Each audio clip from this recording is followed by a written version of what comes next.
sure, it might be racist and sexist and homophobic, but it's also pretty rapey. Jamie? Yeah. Let's go watch 16 Candles.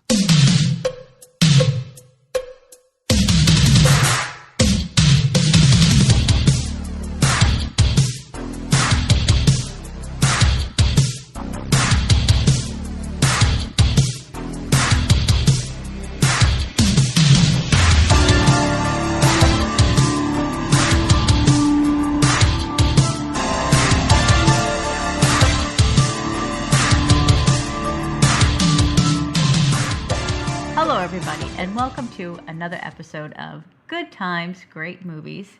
Here I am, Jamie Lorello. With me, as always, is DP McCambridge. Mm-hmm. We've come to talk about, as we do, a movie from the 1980s. This is a special episode, not just because it's a movie that's very well known. We don't always cover movies that are a little more known. No, The Forest. Oh, gosh, The Forest. Hey, happy anniversary. Oh my God, I totally forgot why we were doing this. Yes, it brings me such joy to say 6 years. You're in a whole new house. You're in a whole new state. You moved from one side of the country to the other while we were doing this podcast. I did. It's a travel podcast in some ways. It's a travel podcast in that every movie we talk about people traveling. Maybe they're just traveling from one party to another. Oh. They're going to a dance. They're going to a house party. They're going back home. It's not a whole lot of traveling that's done in this movie, but there's still some traveling. We're in the same traveling. town for the most part, right? Yeah, we're always in the Yeah, I don't think they leave town. Mm-hmm. I mean, they all go to the same school district, so I have a feeling that we're not leaving town. No, I don't think so either. All right. So, yeah, so let's talk about 16 Candles and our 6th-year anniversary. That's so exciting. I mean, it's not like 5 or 10. No. We'll be at 10 soon enough. Yeah, we're getting there. We're on our way. And we will have a plethora of material ahead of us, that's for sure. And we just barely scratched the surface of what John Hughes did. That's what I'm saying. This is 6 years in, and we are just like, right. We don't even have the claws on the kitty. We've been declawed, and we're scratching. I mean, this is huge. I mean, we did talk Some Kind of Wonderful, which is another John Hughes joint. Mm-hmm. That was one that neither of us were okay with when the dust had cleared. We were not crazy about that movie. Mm-hmm. So I'm kind of excited to see, because John Hughes was, as you know, and as everyone is aware, such a huge deal, right, in the 80s. And is this his biggest one? I feel like is Breakfast Club bigger? It's a good question. In my humble opinion. Yeah, I feel and maybe it's because like I saw that one.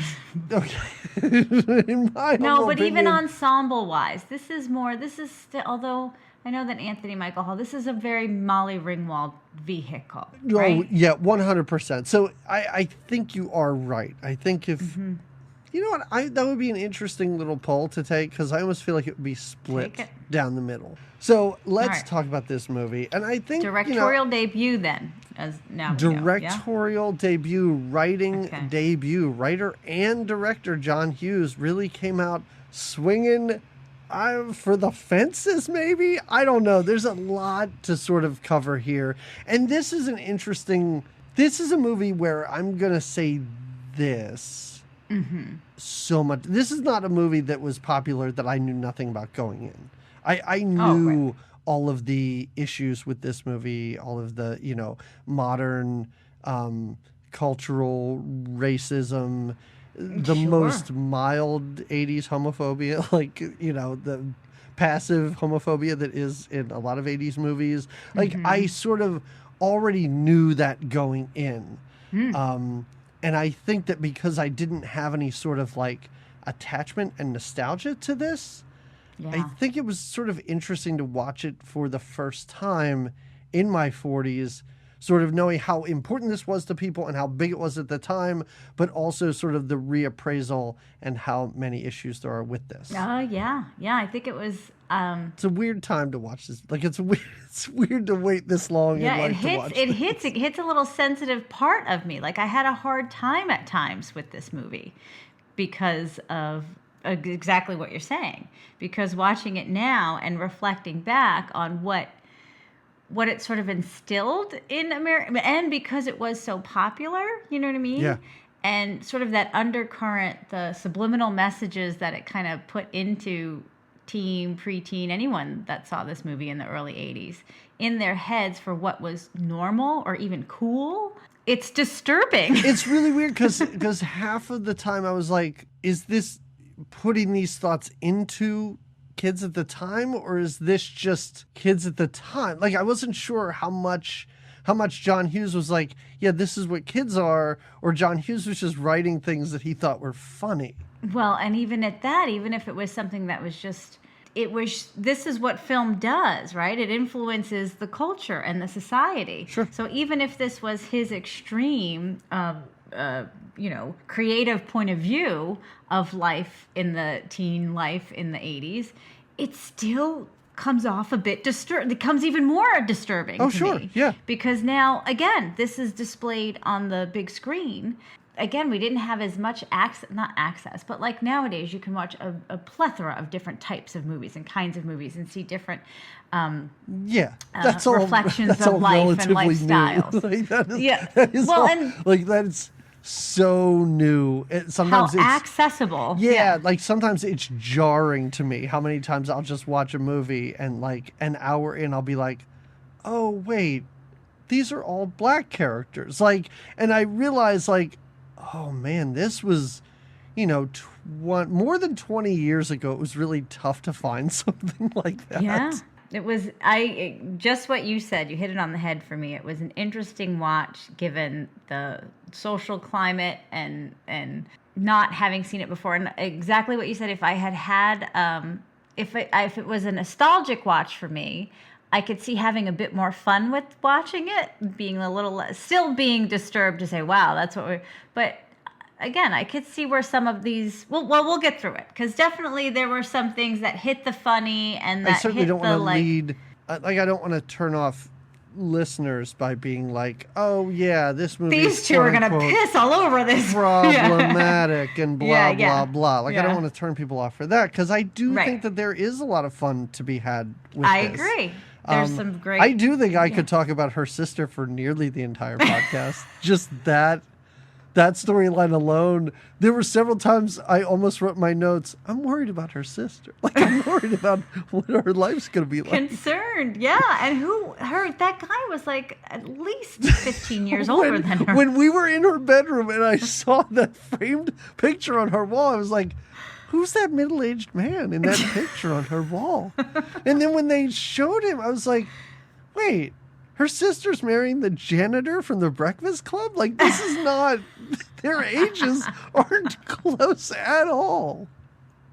Yeah, her sister was a character and a half. Even that, in some reality, I'm like, so she planned her wedding like the day after her sister's birthday? That's a weird time of year to just do. Yeah, that was weird. Oh, God. When she's on muscle relaxers, I thought that was great. Oh, my God. I was having so much fun at that point in Again, this movie. certain things that they put in there, or like certain scenes like that, I totally agree. That muscle relax, I loved that. I mean, I was a little disturbed by the premise.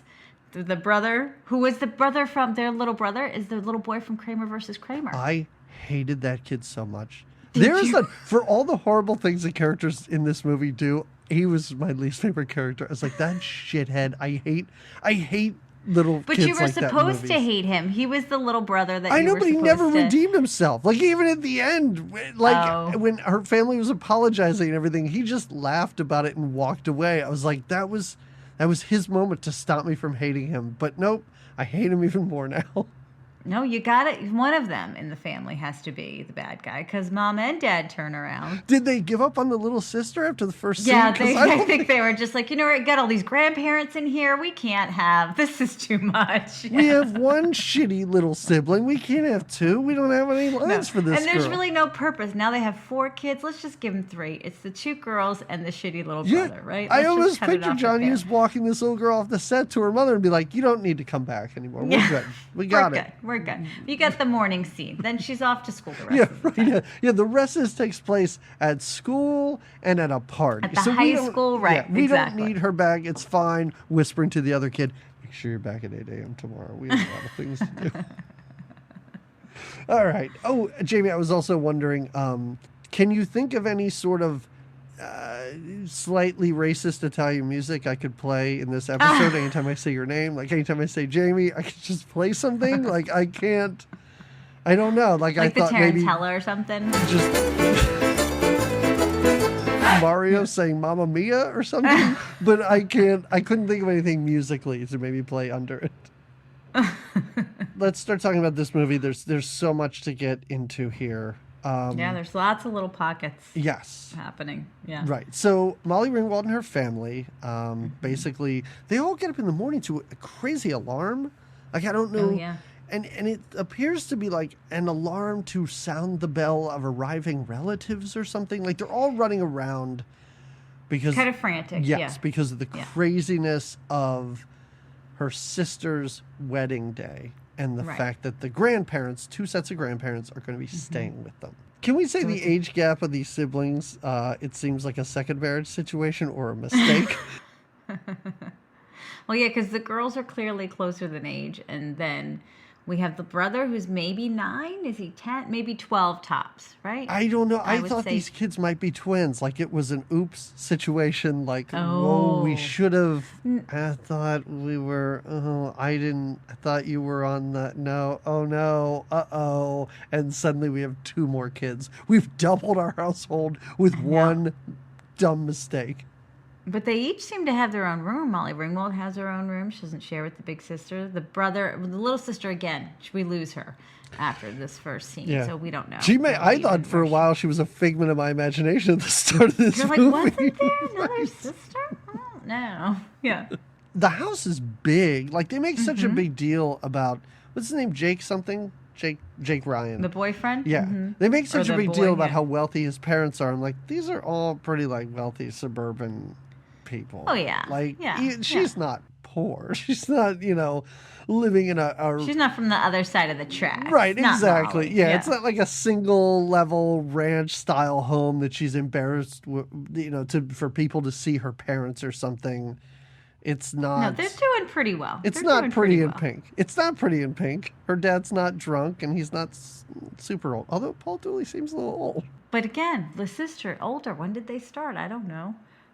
And to have that house, maybe he had to get his career started before he had kids. Again, not. But we could get into the back stories of these characters. What does her dad do for a living? How can he afford this? We never house? find out, I right? have What, no does mom get idea. a part-time job somewhere? Maybe she's a school nurse. Maybe that's why she's always with the sister, because they're off. I don't know. I don't know. But we meet Molly Ringwald in her cool room. Like it's an awesome like attic room. Like I sort of not always wanted a room like that, but I like the idea of a door and then you have to go up steps to get to your lofty bedroom. Like that's kind of super cool. Yeah, super cute. Just she and Uncle Jesse, I think, had that when he and Becky moved into the attic of that house. She's super cute, like super cute dresser. She's very, very stylish, very 80s. You don't get the sense that she's the like prom. Well, she's not the prom queen. Super cool, but she's definitely not a loser, a geek, as we meet later. She's very middle of the road. Like that's what I thought was interesting about this movie is for as much of it is just about high school, it's barely about high school. Like it's not, we never really get a sense of these characters' place in high school or what that environment's like. Like it's just kind of like it's Molly Ringwald and her friend. And they hang out at school. Like that's kind of it. You're right in that she's a snappy dresser. Yeah. That whoever created Blossom was taking notes while watching this movie. These are great outfits. Right. Maya Balak's gonna look great in them. She does have some fun little one-liners when she talks to herself, because she's checking herself out in the mirror. We know today she's turned 6. This is her 16th birthday. All the busyness happening around her family, and she is waking up to a 16th birthday where she's talking on the phone. Do we assume her friend that she later meets up with? I'm assuming it was her friend. I like how we meet her not even talking on the phone. She's standing in front of the mirror saying that she needs 4 more inches of bod. Yep. But then she just picks up the phone. I'm like, did you put down the phone to like talk to yourself in the mirror and then pick it up? Give herself a little mirror pep talk. Or keep it. The phone, you could, maybe she was still talking to her but needed to, I don't know, the cord didn't reach. Is this a thing, not to get off on a side tangent, I could not tell you a single thing about the day I turned 16. I couldn't tell you a single thing about my 16th birthday. Is it a girl thing? Is it a movie thing? Is it a No, sweet anything? 16. I think a sweet 16 is important for a girl. Like lots of time. I didn't. I know the have phrase, but I yeah. didn't know how much of it was just made up in movies and TV shows and then sort of appropriated by the culture after that, or if it was actually a thing. I felt like what 16 is for girls is maybe what 17, say 18 is. I don't know. For girls, I think that 16-year mark is when you really should have puberty's kicked in, and you should be feeling, that, which I don't know if that's something to celebrate necessarily. Looking back, but that's but fine. no, it's like that. It's the passing of, coming more into blossoming, if you will, into. Well, let's call it biologing. Okay, even better. I just always tied it into driving. I always associated it with cars. Well, all of it. It's that rights of She's very embarrassed by the fact that her parents are they're gonna gush all over me today. It's my 16th birthday. I gotta go, Susie, or whatever her friend's name is. Right. And then it's time to go to school. Her mom didn't have a chance to pack her carrots, which I guess is just always her lunch. That's all you eat when you're 16. You don't want to pack a lot. You're trying to watch, and you gotta keep that hair red. So that's what I was like. Oh.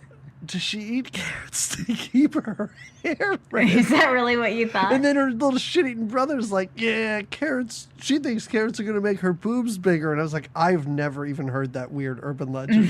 I've never heard that before. But she seems kind of embarrassed by it. So I guess that's why she's eating carrots. Again, teenage diets can be very weird.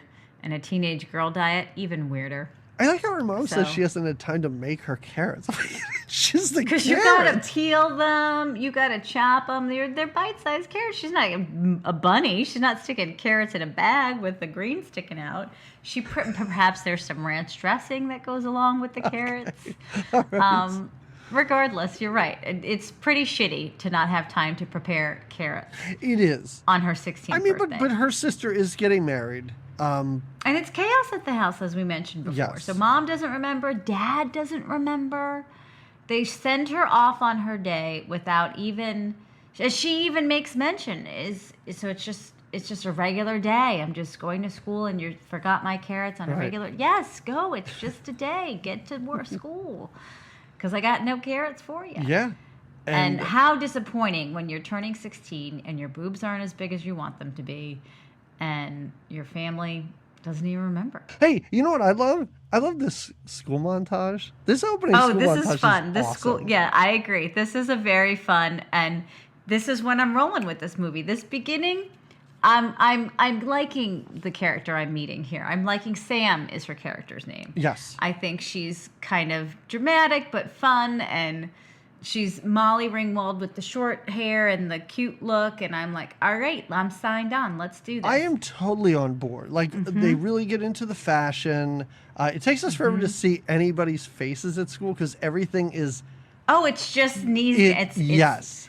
Yeah. We get so many shots down. of jeans and shirts and buttons and everything. Oh, the buttons! What a nice flashback that was. They do the jacket with all the tiny buttons, and even when we see the drawing on your knee when you had the big old hole in your pants and you would draw on your knee. Yep, draw on your knee. The one guy has patches. He's sewn patches onto the back of his jeans. It's awesome. So many couples walking with their hands in each other's back pockets. Awesome. Yeah. I really loved it. And when we finally see characters' faces, it's like 4 people sitting in a row with different crazy sunglasses on. Oh yeah. It's so great. It's feeling fly. It's feeling 80s easy breezy. You want to give it a hug. I was totally into this. I was so on board and so excited for the weird high school movie that this was going to be. So she meets her friend and she's talking about, how her parents forgot her birthday, and her friend's like, it's no big deal. Her friend really does try to talk her out of a lot of, the friend and her are a nice balance. Yeah, the friend is really like, don't make a big deal out of it. Like, it's your birthday. It's not the biggest deal. It's fine. Right. It's not the worst thing in the world, and you're going to be okay, and you're good. Yeah. But with everything, even later with the boy and everything, like she tries to set the tone of reality without getting too bitchy. She's a good friend. This friend is going to be girl. just fine. Like, this friend is Yeah. going to live her Yeah, life. And future life, I we're am feeling not good, concerned right. about this friend the way I am about Sam or her sister, especially her sister. But I'm a little concerned with Sam and her infatuation with this guy, which there is something at the very end of this movie, and, you know, spoilers, whatever, we're certainly going to talk about it, about me realizing at the end of this movie that these two characters got together who have no interaction whatsoever, basically don't know each other. Like, No. they're not even on camera together for more than 5 seconds. And You're at the right. end of this movie, I'm supposed to be so happy and excited about the fact that they're together. And I'm just like, what a strange, like, oddly charming thing. Because at the end, I was like, all right, I'm fine with this, but there's no reason I should be rooting for this at all in this movie. Yeah, and you got to wonder what is so wonderful other than that he's adorable. Jamie, it's high school. That's all that matters. Like, who Yeah, I cares? guess I you're mean, right. that's the you're other right. thing that I kind of liked about this is I was like, oh yeah, it's just high school. It's all superficial nonsense. And I did like the fact, and I think I'm getting a little bit ahead of where we are. I did like the fact that in the end, they are all just kids. Like, they are all just equals. Like, through the movie, you know, the prom right. queen acts kind of bitchy, and Anthony Michael Hall's the most aggravating person you've ever met. And then at the end, it all kind of evens out, and it's just like, Yeah. well, they're all kind of the same. Like, And everybody meshes the way they should. They Yeah. match up as they they're should. no Yeah. different when it Yeah, it comes does down balance to it. out. Yeah. I could see that. I could see that. Do you want This is the note passing. Oh, do you want right? to go to Is this study hall or? Independent study, maybe? Yeah, something. It's Maybe. basically study Yeah. hall. It's whatever they Yeah. called study hall in the 80s. Right. Where some students do appear to be working. You actually see, I Yeah. think the only black character in this movie is an extra in the background, actually seeming to do homework in this scene. And and she is taking a sex questionnaire, like a sex quiz that she's been given by someone. That somebody passed or handwritten. So somebody, right, passed it to her and now she's filling it out. I thought at first that it was something her friend had sent, but then obviously she's trying to pass it to the sleeping friend. Yeah, I thought so And, too, because I was like, your friend is not interested in your answers. If your friend No, gave she this clearly doesn't even know you were going to send it her way. she does not give a shit She's not on the at edge of all. her seat at all. Yeah, so she's filling out this questionnaire. What's the sauciest question is, well, have you done it? Have you had sex? Would you want to have sex? Who would you want to have sex with? And she sort of looks around. It's almost as if until this note was passed, she didn't even realize this guy existed. And now she's like, oh my God, Jake is really cute. I think I want to sleep with him. I think I'm going to put that on my list. And I'm 16 now, so I mean it. Everything in this movie is pointing me toward near the end of the school year. And I'm like, how long has he been sitting there? Because you're right. She like scans the room like, the gym teacher that's teaching this class? No, not him. This black guy. When her friend is shocked that she might be into black guys, did you notice that line earlier? Her friend's like, Yes, yes. black guy? She's like, no, that would be crazy. No, there's no way. Again, It's all like, these wow. little subliminal messages throughout this movie that I'm like, this is wrong. Yeah, This is hurting me how wrong this all sounds and is, and who allowed it. Oh, that's right, 1980 allowed Yep. it. Well, 1984 to be 1980. exact. Okay. But she does turn around, and Jake Ryan, he is not playing it cool. Like, dial back the cool dude, because he is just staring at her for some reason. Yeah. Like, practically And again, climbing it's as if over- she's new to the class, and this is the first time he's seen her, right? It's like, how many months have you been staring at the back of this redhead, like, Yes. in this study hall? Yes. It's so bizarre. I like how she turns around to look at him and then pretends that she's like scratching Yeah. her chin with her Yeah, I elbow. like that too. And then writes his name down. I'm like, Mm-hmm.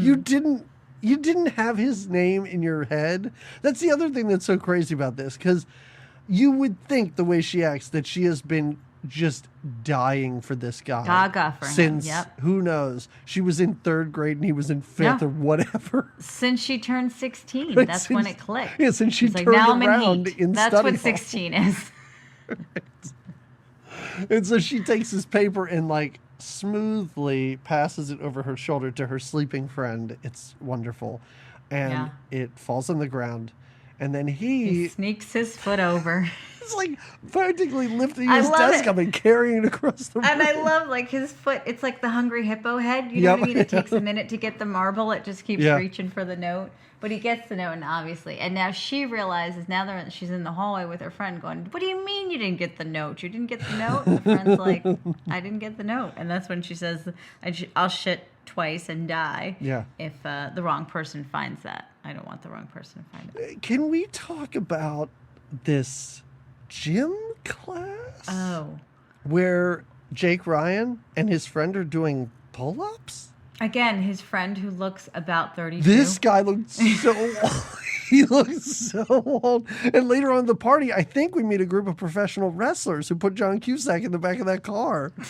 Like, how adorable is John Cusack? Oh my in this, God. by the way? First of all, he looks way too old to be anywhere near these students. But so Jake Ryan and his friend are fake doing pull-ups? Yeah, we see again from the, like, I'll say the breasts up, the man breasts up. Yep. And it looks like they're doing chin-ups. And Jake is dating the I think her name's prom like queen, Claudia the party girl, right? Something. What's her name? Caroline. Yeah, I really do just refer to her as prom queen, so we can do that. Oh, yeah, prom queen. Yeah. That's what I call her. Perfect. He kind of confesses to this dude that he might be into the Sam character. Do you know Sam? And da-da-da.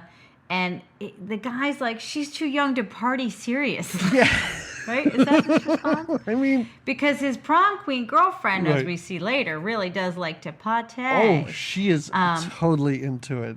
She's into trashing houses and fucking shit up. She knows how to have a good time. Getting wrecked. I do wish I had met this girl late. Like in college. Like, she seems like somebody we may have hung out with. She might have partied a little bit in the cliffs or something. Yeah. I don't know. I guess this is why Molly Ringwald or Sam has a little crushy on him, because he really is. He's not into the party life. It's more he wants to be more serious, maybe about real life, not just about partying. But his friend, even though his friend didn't say it the right way, the way that makes sense, his friend kind of is like, you know that she's a sophomore and we're seniors, right? Like, you know that's kind of illegal. You know that police could get involved in this situation. I mean, he doesn't say these things, but he seems to be totally rational. Or I'm going to say that Jake Ryan seems irrational in this entire movie about his dealings with Molly Ringwald. I know we're supposed to root for these two to get together. Oh, he's irrational in general. When he gives his father's Rolls Royce. Well, I want to meet Jake Ryan's parents, and I want to know what their deal is. Like, how would they allow parties like this to occur? Because you know this isn't the first time. No. And is Jake just like, I don't know, Mom and Dad, she's the prom queen, and, you know... Or is the dad, like, proud? He's like, yeah, son, like, that's what I raised you to be so handsome. Maybe his parents are also. Who knows? We don't. Again, backstory, unknown. I don't know. I want his parents to come home and see the what happened after this party. I want some pictures on the wall. Yeah. Yes, Yeah. And he seems so nonplussed by any of this. He's looking around. He's like, I don't know. Pizza falling out of the cabinet. Somehow there's, like, suds coming out of a vent, and he seems unconcerned by any of this. And I'm like, how cool and weird are your parents, dude? You gotta wonder. But the worst thing about this scene is that they're doing fake pull-ups, and you can tell they're doing fake pull-ups, of course, but the camera pulls back to show that they're doing fake pull-ups. There's no one around them, and I'm like, who are you doing this for? Like, other than us as the people watching this movie, it's a gag that makes no sense. It's not like there's a window above there where they're showing off for the chicks that are walking by or something. It's just he and his friend pretending to do pull-ups. Getting their pull-up on. I mean, that's how sometimes dudes have to talk to each other, right? By working out somehow. You're right. And I did forget what high school was like. Yeah. How many fake pull-ups I did in gym class. See, now this next scene, our first full boobage scene, right? Full boobage. Boy, remember when PG movies could just do this? Just do this. Just be like... And it was a quick little, hey! And it's not even that quick. It lingers. Yeah, it lingers. It does linger. Yeah. Well, because the girls are lingering. So the girls... This is an 80s movie boob shot where it's not the boys finding a little hole into the bathroom where they could spy on the prom queen. It's where the girls are checking out the prom queen's body while she is taking a luscious shower in the Prom girls' queen locker room. loves the school showers. That's what She's this like, scene how can I get so clean Because in a everyone public else, shower? everyone else seems to have already taken their showers, and she's just like luxuriating in, I guess, the wonderful hot water that the school has to Yeah, offer. it's got great water pressure. There's great water pressure at the school. Everybody knows that. I guess so. It's really And funny. these girls are really checking her out, going, wow, it's just she's had the perfect body. Yep. She's basically had the perfect body from 6th grade. And this, of course, this perfect body belong to Jake. So if this doesn't break poor Molly Ringwald, or Sam, who on her 16th birthday, her parents forget her birthday, and she's just discovered she's in love with Sam. Now she has to come to terms with the fact that Sam's girlfriend is perfect, at least visually speaking. When Jamie said that to this her. perfect body belongs to Jake, she didn't mean that Jake was a woman with boobs. No, I meant in He 80s took terms, off when his a girl shirts. belongs to a man. Yeah. No, yeah, these two appear to be dating, and of course Molly Ringwald's all embarrassed about the note, but then I guess she knows these two have been dating. I don't know. I don't quite understand what... They don't seem to be like the hottest couple in school, but they also have got to be the hottest couple in school. You know what I mean? Like, Yeah, I think they're up there. okay. think I mean, they're I up know there. that she's prom But queen. they don't. The movie doesn't play into that as much because, like you said, it doesn't expose as much of. Yes, it's a high school based movie, and yes, we get dribs and drabs of high school cliques, but it doesn't expose as much of it. Like we said, we don't even know where in the whole scheme Molly Ringwald and her curly-haired friend fit. Right, Like, exactly. Are they geeks? Are they jocks? They're just not- middle of where the are road. they? They're just there. Right. But you're right. In so many other high school movies at this time, or even later, like Jake Ryan would be walking around in a Letterman's jacket, like twirling a Yes. football. He's never doing that. Like, we don't know if he's an athlete. He's just a really good-looking rich guy. Right. And that's, first of all, that's good enough. But, you know, it's weird that they don't play up that fact. And they don't play into the fact that, you know, he's not like an asshole or anything like that. And even the... I don't know. I don't want to make excuses for the prom queen's behavior, but it seems like she's a bitch from time to time, but is kind of only a bitch to Jake Ryan. Like, that's the only person that she seems to have an issue with is her boyfriend. Yeah. Well, then, like, this is a perfect example. She's in a scene where she's, like, taking her naked shower, and she could look over those girls and say something snarky. You know Exactly. What I mean? And Yes. And she doesn't. She could She's Pee Wee Herman into it, her- take a picture to Yeah. last longer. That'd be great. But she doesn't know. She doesn't do it. She's just... No. Listen, her eyes are closed. She's having a great shower. She's She's having just a great really time. enjoying. She knows she has a hot body, and she's not afraid to take a naked shower in front. Yeah, she might And miss her whoever wants next to class. Who knows? But the shower's worth it. Right. Oh, the next scene is pretty fun too. The On bus scene is pretty fun. And this bus Yeah. bus drivers out there, if any bus drivers listening, don't give kids high fives. Like, it's just creepy. Like, just don't. I know Molly Ringwald's kind of a jerk because she doesn't. If give you're this an guy a high elementary school bus Fine, driver, yes. you could give out the That's high fine, fives. yes. Yeah, but if you're driving high school kids around, just let them be. No, if back there. 15, 16-year-old Molly Ringwald gets on your bus, don't try and high five her, you weirdo. Yeah. Don't slap the skin. No need. And it looks as though she's on the, and I mean no offense to this, it looks like she's on the special bus. What is? Why is this bus Well, is that populated because with the nerdiest people ever?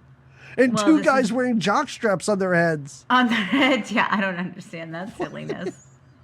I don't understand that silliness at all. I guess it was a fun thing to do, make a joke out of yourself. And then we have our sweet... I thought for a second, I said, is that Joan Cusack? Are they just going to give her this one bus scene with this? Because again, I'd never seen the movie, so I didn't realize how this neck brace thing with her was this ongoing theme throughout the movie. But I was like, are they just going to let us peek at Joan Cusack the one time with the... First of all, I would have been fine with that. Like, if that's Uh-huh. all they gave her to do, that would have been enough. But every time she pops up, I am having so much fun. Me too. It's like when she popped up in Working Girl. Like, anytime she was there, I was like, my eyes are on her. Even though agree. I know Anthony Michael Hall's being annoying, and I know that he is having a horrible conversation with her, I couldn't stop looking at Joan Cusack. Did you look? Like, she is having a conversation in her mind during this scene where she's looking around. It's like she's like, did I do the laundry this morning? what am I doing? Am I going to that school dance tonight? The expressions on her face, she's going through every emotion just while these two are talking. It's so great. Yeah, yeah. She's Joan Cusack. She's wonderful. Yeah. Wonderful. Both Cusacks in this movie. You just enjoy seeing a Cusack in the 80s. Yeah.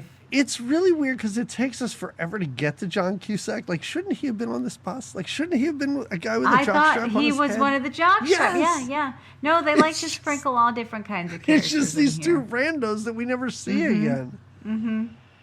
And why do they play, like, there's so much weird stuff in this movie. And the kazoo? There's like, what are they playing kazoo on the bus for? Sorry. Don't know, but they play the Dragnet theme when Anthony Michael Hall approaches. Twice they play this theme. There are weird sound effects in this movie that this movie does sometimes. When they're in the car later, we'll talk about it, we'll get there in shop class. Oh, yeah, And he tries to crawl on her, and she goes, "It's okay." You hear a ding, like a light went off in his head, and then he tries it again. I'm like, why that sound effect? There's like goofy falling down sound effects after his sister gets married. I understand that it was John Hughes' first movie, and he's just doing everything, but sometimes it's so obvious that he's just doing everything. Yeah. He's like, can we get a wah-wah after that? Yeah. Later when Anthony Michael Hall looks at the camera and talks to the audience, I was like, this has never happened in this movie before this moment, and we're 3/4 of the way I don't through. want it, as a matter of fact. I'm like, I don't, and again, well, I guess, he is the geek. He is one of the other main characters. And I love, that's his name. That's what he's credited as, the geek. I'd rather just call him Farmer Ted. Oh, Farmer Ted, so much better. It's so much better. Because I was like, why didn't they credit him as Farmer Ted? Or at least Ted? No. Credit him as the geek. It makes no sense. He's really creepy. Like, he smells her on this bus ride. Yeah. She does call him the homophobic F slur, and we hear that several times in this movie. Yes, It's a lot. And each time I cringed. I was like, I can't believe you 80s. Yeah. Oh, and even after she gets off the bus, he then smells the seat where she was sitting. Those pheromones are strong. It when you're a is freshman. something. Yeah. So she does get back home, and she goes up to her room. After this terrible day. Yeah, right. It's a terrible day that's not even close to being over. I also didn't know this movie was just going to be a one crazy night movie. Like, I didn't expect it all to happen over the course of one day. Same, yeah. But I guess Sweet 16, what else were we expecting? This is her birthday month. She's not 16 and all the days after. Yeah. Oh, it's been 3 weeks and my parents still forgot about my birthday. So she goes up to her bedroom, but it's not her bedroom anymore because she wanders in on her grandparents in their underwear. Oh, yeah. And they're just happy to be changing and unpacking their stuff, and they've taken over her room. And she's trying to kind of sneak away, but they catch her. Yeah. And they're excited to see her. Very. They're excited to see her. They too don't remember her birthday, but they do note that she looks older, and the grandmother notices her breasts are growing in. Yeah. And gropes her. That's her other grandmother. That's the second grandmother. She gets away from these two, walks back downstairs, again, talking to herself. Yeah, that's right. These two are just chatty about their life and about what's going on with them. And, these two are like the aloof grandparents who, but they talk about take in the foreign exchange student, right? These are the grandparents. What kind of a situation is that? Who does that? What kind of weird old people would do that? I thought, and I don't know a lot about foreign exchange students. Surprise, surprise, I never was one. And I never hosted one. So I always thought, though, it was an exchange program. Like, I don't. And the reason was that so he could go to, because we don't know, are they sending him to school? Are they just? It sounds like they just wanted some labor at the home, and so it sounded like they wanted to import a kid from China to do work for them. And now she meets. When she goes, is it into her brother's room? Yep, into her brother's room. Yeah. Yes, because of course later her brother says, I have a Chinaman living in my room. And I was like, this is terrible. Why a very weird Chinese guy. They refer to him as the very weird Chinese guy. She and her mother. First of all, he's not weird. Nobody should call him weird. Is he not? I think he's just trying to find his way in a strange country. Okay, all right, fair enough. All right, he's pretty weird. His name is Long Duck Dong, isn't Yeah, it? I think that's a fake name. I think he's just messing with all these stupid Americans. He's like, how many times can I make them say dong while I'm here? It'll be awesome. There's no way that's a name. That's not a real name. That's his name, Long Duck Dong. Oh, yeah. So he meets her with the what's happening, hot stuff line. Yeah. And we hear a gong. That's strange. I wonder if we'll hear that 45 more times in this movie. Well, anytime we see this little Chinaman, we got to see a little It's not China that. music to Anytime remember someone where he's says from. his name and anytime Yeah. he pops on camera, we hear it. It is wild. Like this is of course, I mean, I understand, and not to excuse things for the time that it was made and so on, but also not to beat stuff up too often. If you watch movies from the 80s, you're going to hear the gay F slur. Like, it's just, sorry, Yeah. that's what you signed on for. You're going to hear it. Maybe not as often as you do in this movie. It's a lot. But Yeah. he did not need to do this exchange student thing. Like, this is way too much. Like, this is way too insanely over the top. It's silly. It's silly, and I brought this this actor. Wasn't this the character then that he plays similar to in Pretty in Pink? Isn't he in Pretty in Pink also? No, I don't know. Maybe he Is is. he not? I mean, we saw him I in don't know. Gung Ho, and he plays the exact yeah. opposite character. He plays Yeah. a very straight-laced businessman. Oh, so maybe I'm wrong. I thought. See, maybe I'm confusing Pretty in Pink and Gung Ho? 16 Candles Oh, too. okay. No, yeah, and Gung Ho. Right. That's right. Like you were saying earlier, how they anyway. When does Molly Ringwald fly to Japan to put on that little presentation? Wouldn't that be great? Yeah. It's just one of those things because you could have done all of this funny foreign exchange student stuff without playing the gong. Like, you could have done it. He could have been a wacky, crazy character. If you really want to lean into this accent, go right ahead. I'm not Sure. saying it's perfect, but just the gong puts it over the top where it's first of all, it's offensive, and I understand that, but also it's so distracting. Like, it's one of those things where I'm watching this movie, and every time the gong plays, I'm like, well, that seems unnecessary, and just took me out of everything that was happening right now. Get the gong gone. Yes. The gong needs to be gone. Yes. That's what you're saying. Yeah. So she finally goes to talk to her sister because everyone's here for her sister's wedding. We have not yet in this movie met her sister. Oh, this is true. This is We true. We didn't- saw her in passing go to the Yeah, bathroom. right, in the exactly. beginning. Yeah. And now we get to see her, and she's going to her sister for maybe some sisterly advice, or just because it's the only free room in the house. The grandparents are in the other bedrooms, and the Sure. Long Duck Dawn is in the brother's room, and so, yeah, she goes into her sister's room. Her sister tells her she's acting like an asshole, doesn't she? Yep. Yeah. She's like, you're really acting like an asshole, and gives her terrible advice Mm-hmm. about dating and It's awful advice, but it's also Yeah. kind of funny because we start to understand this sister, like, and because Molly Ringwald's trying to open up, and she's like, I'm really into this guy. I think I Yeah. might be in love, blah, blah, blah. And her sister's like, oh, no, yeah, I'm in love with this guy I'm going to marry tomorrow. It's great. And I like how Molly Ringwald's like, well, you've been in love before, though. And she goes, well, never for 6 months in a row. And I was like, oh, no. 6 months Already in a row, red consecutively, flags yeah. are coming up about this relationship. And this is when she walks across the room, and we see a framed portrait of a middle-aged man hanging on her wall. Who's that? Yep. I don't know. I was very confused because I thought it looked just like the janitor from the Breakfast Club. And I went, that's weird. I wonder if that'll pay off later. So they have a conversation that goes nowhere. But they do have a wonderful family dinner. Oh, yes.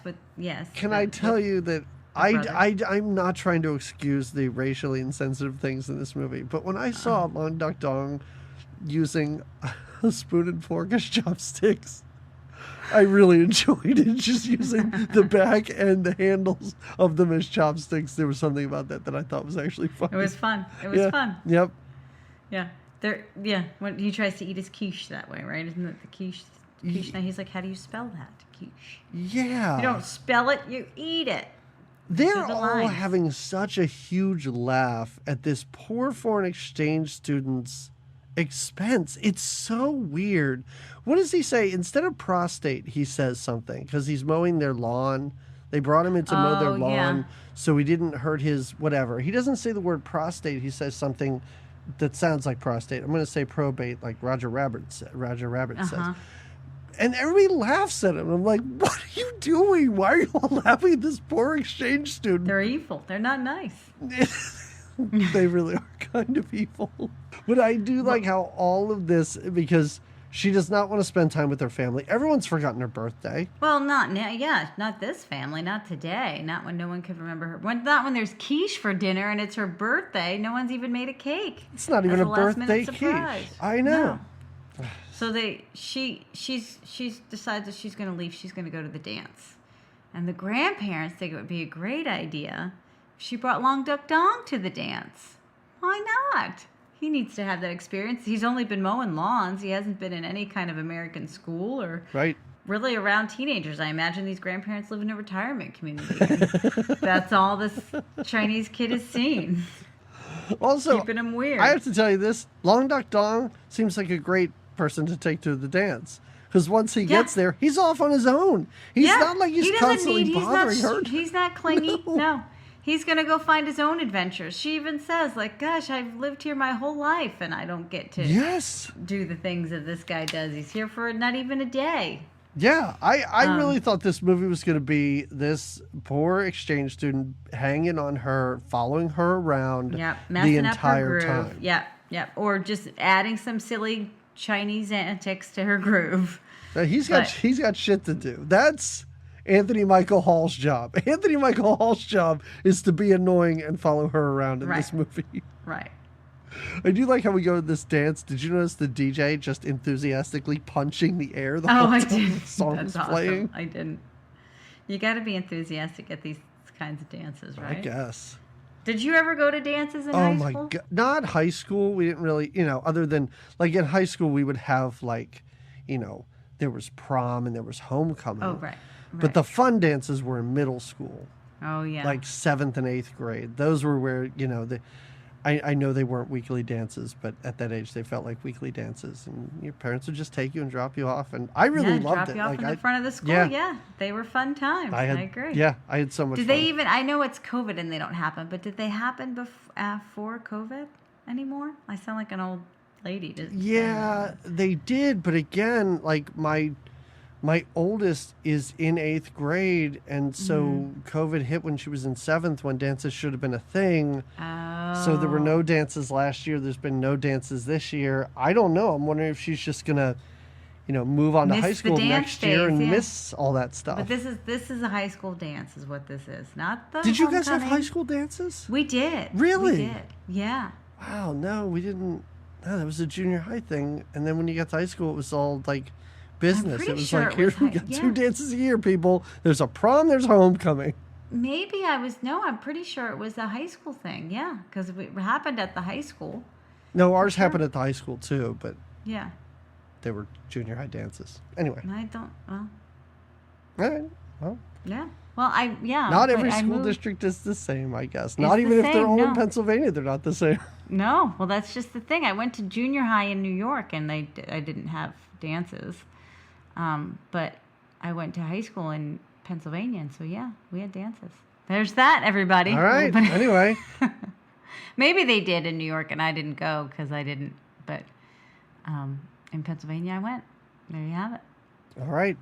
Okay. So let's DJs, just not emphatically punching the air that I could remember. Well, can we just say that for as annoying as Anthony Michael Hall's character is, and I think we'll get into it. His character makes a turn in this movie or comes to some revelations in this movie, maybe changes how he acts from the very beginning. I do appreciate how confident he is. Very confident. Very confident. Like everybody knew nerds or geeks at school. Yeah. This doesn't seem like any nerd or geek I knew. Like if I was, nerds and geeks and stuff, like there were smart kids that were popular, but then there were like the kids in the lunchroom that you would just see at a table by themselves, like, reading Bram Stoker's Dracula or something like that. Okay. Like this isn't a person that I ever had any encounters with. No. in high When school. he's later making cocktails, making martinis for he and Holy Jake shit. and listening to Frank Sinatra and giving out advice, I'm like, who is... And he's a freshman, mind you. He is a freshman. It's like when Steve Urkel turned into his alter ego, and it was Yes. really cool. But I was like, this is the same character that was just trapped under a glass coffee table. Right. And now he's just like slicking back his hair, super cool, mixing up martinis. I'm like, who is Giving this love person? advice. Yeah. Giving girl advice. It is really Yeah. like they wrote about 2 or 3 characters and went, we'll just mix all this into Anthony Mix Michael them all Hall's together. character. We're not Mix hiring them all more together. kids. It's crazy. But he is confident. He Yeah. saunters right. And I do like he's got a thing for Molly Ringwald or Yes. Sam just as much as she's got a thing for Jake. Right. But he's a little more fluid with it. He really just... His dancing is great. Oh, yeah. He comes in hot with his dance and he tells her, I'm blowing your mind, aren't I? It's really wonderful. Because for some reason, Molly Ringwald's just standing in the middle of the dance floor, like not doing anything, just staring at this Jake Ryan guy in a mix of everybody else dancing. Mm-hmm. So he decides to go up and dance with her. Before that, though, he tells his friends, his nerdy friends, John Cusack and other guy, Yeah. like, watch this. I'm going to go get this chick. It's going to be awesome. And that's when he goes Right. over and blows her mind and does dances. And not for Right. the last time in this movie, she just walks away, and it takes him a while to realize that. Yeah, because he's busy. He's got some moves, and he dances away. And this, I don't know, had she seen Jake yet? But this is where this kind of pushes her a bit over the edge.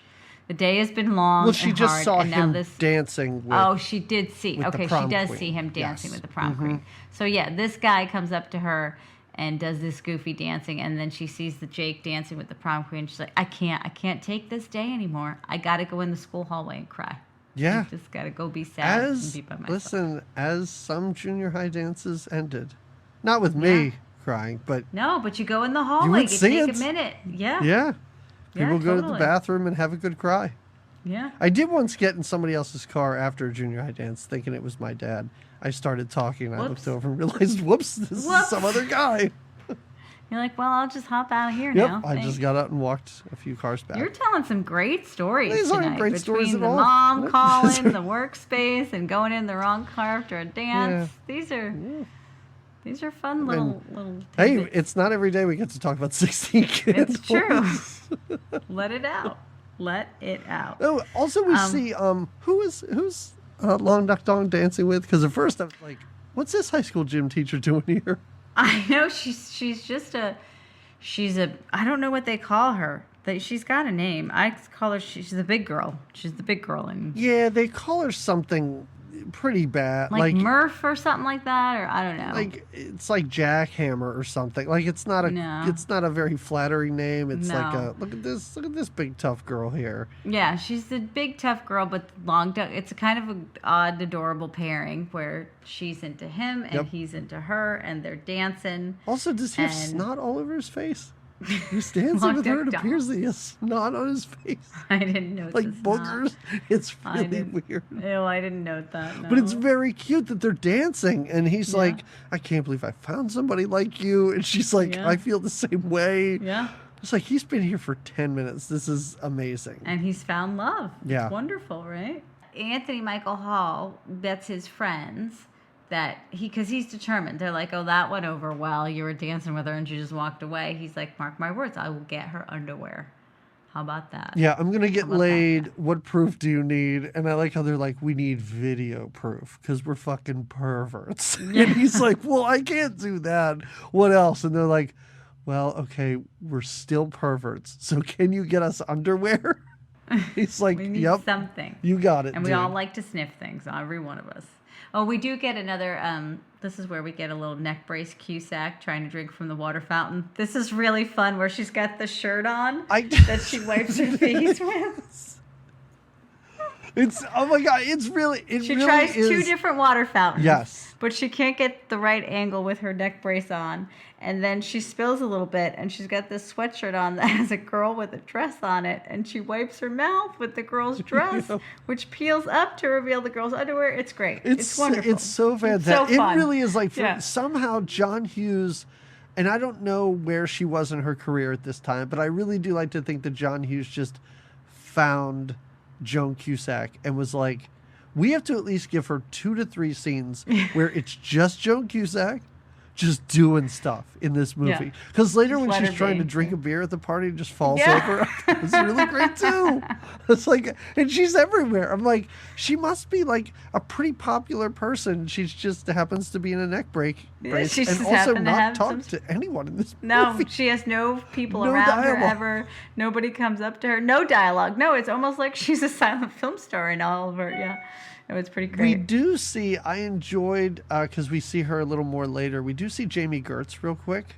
Oh, yeah. We get she's yeah. one of the prom queen's friends. Yeah, she's like smoking weed in the high school hallway, which is Yeah. pretty cool. I was like, that's Yeah. pretty cool, Jamie Gertz. And they do, like, it's the prom queen and Jamie Gertz and her other friend walk through the hall, and they see her crying and just kind of ask if she's okay. And she's like, I'm fine. And then they just go on. And I'm like, Yeah. this is another chance for a stupid cliche movie Oh, to like yeah. talk shit on her, but they don't. They just go about No. their business and Right. leave her alone. Well, again, that tells you that even Molly, just like the prom queen's character isn't so bitchy, even Molly Ringwald's character isn't so, I don't know, they're not, I don't know. Yeah, no, I don't want to say ill-defined, even though I think that's something you could say about almost everyone in this movie. I do like the fact that they didn't lean so hard into cliches and they Yeah. just kind of went, these are just kids and they're just, They kept the they border might, soft. yeah, they might all have their bad moments. Because I'm not going to say that anybody in this movie is a good person. Like, I can't think of anyone in this movie that I would say is a good person. But in the end, it's kind of like, well, they're not bad people. They're just, they're just high school idiots. And I Yeah. kind of appreciated that. Yeah. Yeah. I do like this weird scene here because this is when she's sitting on the bleachers. And her friend's name is Randy. I wrote that. Oh, you did. Okay. And Anthony Michael Hall comes up, and Randy and some other dude are sitting behind them. And did you yeah. notice that Molly Ringwald goes, this is my friend Randy, and this is Jimmy Montrose. And I was like, who is this character that has a first and last name in a movie where no one appears to have first and last names? And this guy says like 2 words to him, and We he's never out see of Jimmy this Montrose movie. again. Mm-hmm. I was so blown away by that. I was like, I cannot wait for this guy to show up later and do something. What are we doing with Jimmy he's Montrose? totally Right. gone. He's gone. He's with the sister. He's taking care. He's a babysitter. It's so bizarre. So Where are we in the school? Is this the shop class? Where are we? yeah, I guess. Listen, my high school was not like this. Nobody No. built cars in shop class in my school. No, same here. But they're building a car for, I'm going to say, their production of Grease. Maybe. Molly Ringwald's in this car crying. And this is where the Ted character's been nothing but annoying up to this point, and he doesn't stop. It continues. But I did like Anthony Michael Hall's like pratfall gags here, where he keeps knocking over like entire shelves of things, that he's tripping over stuff, but still trying to act cool. And I she enjoyed gets annoyed with him, but never. She tells him several times, like, I appreciate what you're trying to do here. Yes. But yeah. So he stumbles in kind of on her, trying to have this moment by herself to, I guess, just be sad about life right now. And he doesn't give up. He's confident and persistent. Yes. So even though he's fumbling and making all these loud noises and interrupting her moment, he sits with her in this car, this rebuild, this, like you said, Grease Lightning rebuild. And they kind of have, I guess, a nice enough moment. They do. I mean, she opens up to him about how everybody forgot her birthday and everything, and he's like, "No, nobody forgot mine," and all that. I do like earlier when he first gets in, how he's read this situation. He goes, "I'm sorry about what happened in the gym. I didn't know you couldn't dance." Yeah. I thought that was really great. But this is when, after she says everybody forgot about her birthday, he's like, I have to Oh, let yeah, you he know gives his own something. confession. I Yeah. never begged a babe. And she laughs hysterically at this. And this is when he tries to crawl on her and make out with her twice. Right. And she's Yeah. not into it. Well, I like it, though, when he says, I've never bagged a babe, and she laughs. He says, I'm not a stud. I just got that reputation in 6th grade. And it just stuck. So maybe within his troop of nerds there, they think he's the most experienced, and so he needs to try to... What does he say? I came on like a poozer on the bus? I don't know. I don't know what that I wrote means. some of these down. I'm the king of dipshits. He does ask straight out, so he said he's never gotten banged. But again, confident Louis, we should call this guy, or confident Carl. He says straight up, can you do me a favor? Will you have sex with me? Can we have sex? It's really great. Seriously, I never tried that. I And don't know then if it would he's- work, yeah. but I never thought of trying that before. I don't know. You just straight up ask. And she says she's saving herself for someone. She would maybe consider it otherwise. It is really great. She's like, you're going to think this is crazy, but I'm saving myself for someone. Oh, before this, sorry, we have to say this very briefly. Before this interaction, Jake, he goes up to Anthony Michael Hall, Farmer Ted, and he's like, hey, that red-haired girl you were dancing with, do you know her, blah, blah, blah. And he's like, oh, yeah, I know her, blah, blah, and so on and so forth. And they have a little conversation about her. Oh, right. That's right. We forgot to say that. Yeah. Well, because again, he's staring at her, isn't it? Isn't he? No. He's looking gone. at her at the he's looking at her at the dance, just you know, over the shoulder when he's of dancing the with the prom queen. girl. Right. Yeah. So when she tells Farmer Ted that she's into Jake, he's like, dude, he and I are like, we're best buds, man. Yeah, like, he doesn't, if they're not going to sleep together, he's fine. He just wants to help her out. He likes her so much. It is so, turns. his character, and it's, I don't know if it's turns or what, like suddenly he's a different character now. Yeah. And later on when he's mixing drinks for them, and he basically threatens Jake Ryan, he's like, if you fuck with her, god damn it, I'm going to beat the shit. I'm like, who is this character now that has such an emotional attachment to Molly Like you Ringwald? said, they wrote like 4 different characters, and they're like, he can handle it. He's got 3 names. Anthony Michael Hall can do it. Yeah. And he tells her, he's like, oh, Jake, he was asking about you. I think he's into you too. And she's even like, don't be fucking with me. Like, I need to know that this is serious because I'm really excited. He's like, no, it is serious. Like, yeah, I could probably hook you 2 up. And the price will be, you have to give me a pair of your panties, though. I'll totally do this for you, but you got to help me out because my bros are expecting something and I have to follow through. I do like how this conversation starts because his friends bet him a bunch of floppy disks, like 27 floppy disks, if he doesn't come back with underwear. I like how she's so excited about Jake Ryan, and before he asks for underwear, he's like, do you know how expensive floppy disks are? And her response is, we could talk about this at school on Monday. I just love that she's so excited about Jake Ryan and everything. But she does give him the underwear. She does. So let's talk about, basically the dance is winding down, I guess, at this point. And Jake Ryan's girlfriend is kind of a weirdo. Like, she says to him at this point, she's like, I love it when your parents are out of town. We can go and hang out at your house and act like we're married and act like we're the richest couple in town. And I'm like, Jake Ryan, this is very scary, this relationship. She's a real weirdo. And also when we get there, I'm like, what kind of married couples have parties like this? What is she talking about? They're a married couple who are the most popular and the best looking. They're a married couple stuck in high school. Yeah. I wanted to tell her, I was like, you don't have to pretend you're the most attractive people. You're clearly the most. Pretty this is much not a pretend game. Yeah. We've seen the school bus. Right, we know. yes. Yeah. But she is trying to convince him to let's go back to your place, basically, so we can have a party with everyone. Yeah. You could tell he's not as into it. Again, he's been staring at Molly Ringwald. He turns. Sam is right there. He looks at Sam and smiles. Now, it's funny because I can't say I've had this exact moment, but you know that moment in high school when the person you like or maybe you have a crush on or whatever, they look at you and you ruin it because you're not knowing what to do in front of your crush, or you either walk away or you just turn red face. That's exactly what happened. Yeah, it's a really... Jake Ryan looks at her. He doesn't say anything. He doesn't try to flirt, but he does make a good eye contact. He's close enough to her. And She just walks away. walks away. Just wanders out of there, and I'm like, Oh, wait, before this, though, we do get to see her rehearsing what she would say to him, which is pretty fun. A couple of different one-liners she's trying on him, or, hey, I had a dream about you, or, hey, I really love you. Like she says, she goes through a few and talks about the dream one and goes, yeah, that's it. I'm like, I don't think you've thought this through, Molly Ringwald. Yeah, I don't know that that's going to be the one, but you not do try that. it. Right. Did your sister give you that advice? Maybe your sister gave you that advice. Yeah, not. that's slightly better than, hey, would it be cool if I had sex with you right now? It's slightly better than that, but not much better at all. Oh my God, at the very end of this, just as they're leaving the dance, I don't want to forget this wonderful scene where these parents are dragging their kid to this dance. Oh my God.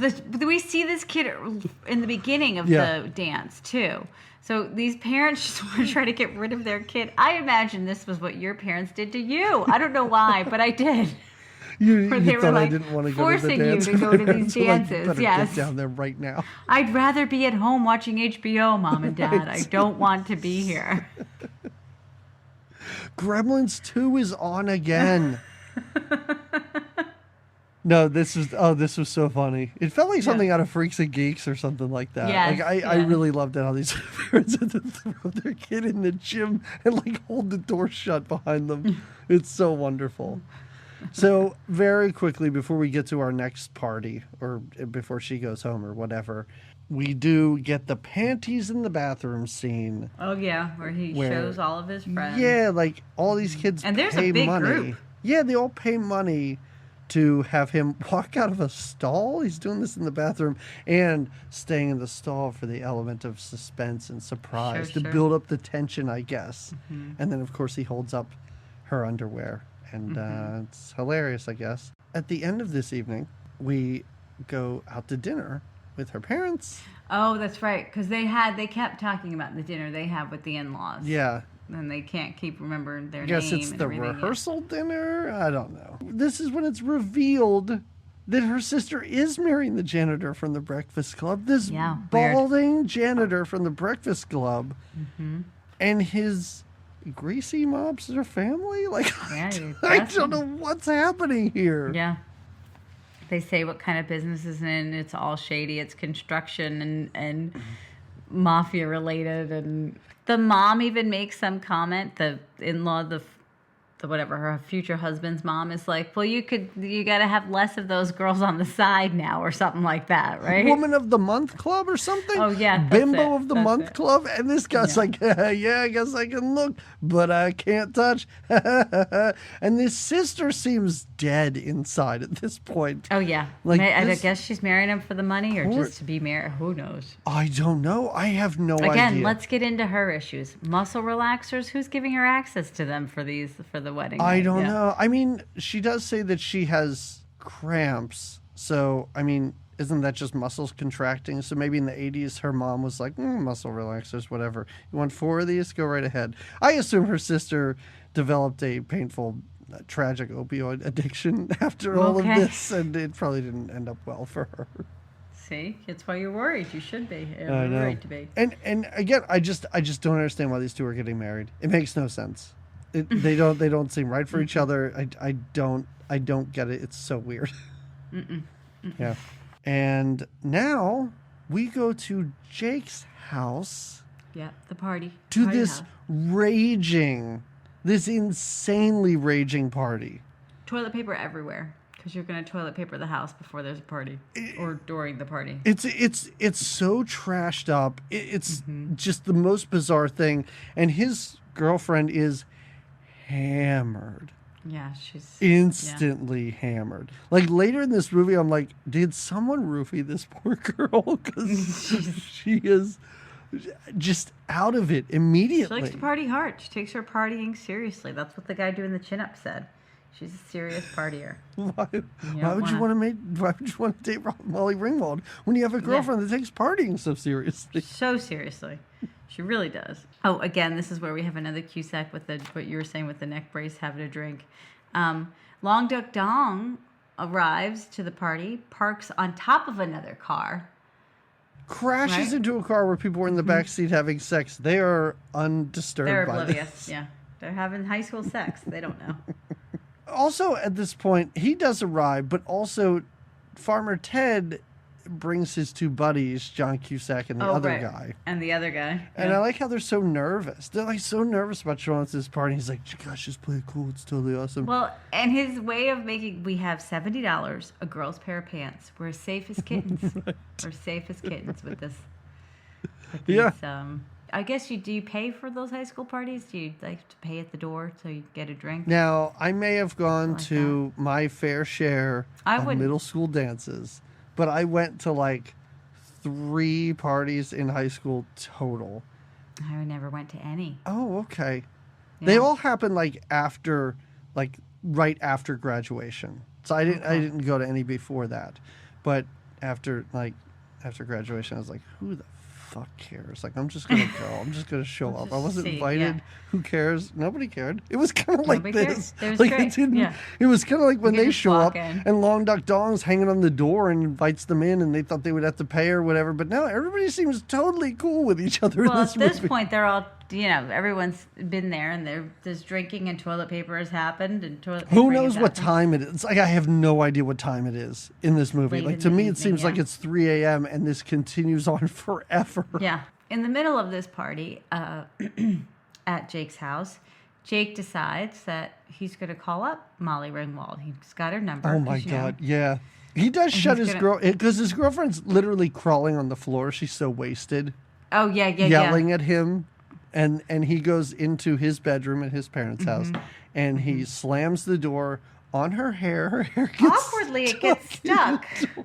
Very awkward for her and the placement of Yeah, like the she hinge, doesn't knock on the door. like the hinge Yeah, right. side of the door too. It's really great, and she does like lightly knock on the door because she knows her hair's stuck, but he doesn't Yeah. respond. No. And you're right, he calls her house. And I guess his intention was to maybe invite her to the party. I don't know, but I also don't know where he gets her number. He opens his yearbook, looks at a picture of her, and picks up the phone. I'm like, what? How?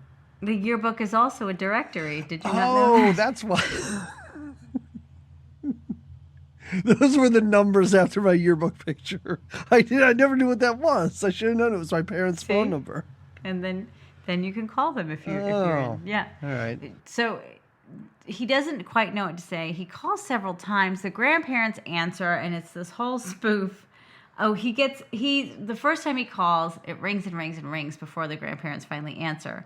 By the time they answer, he's kind of annoyed by the whole thing because maybe feeling whatever.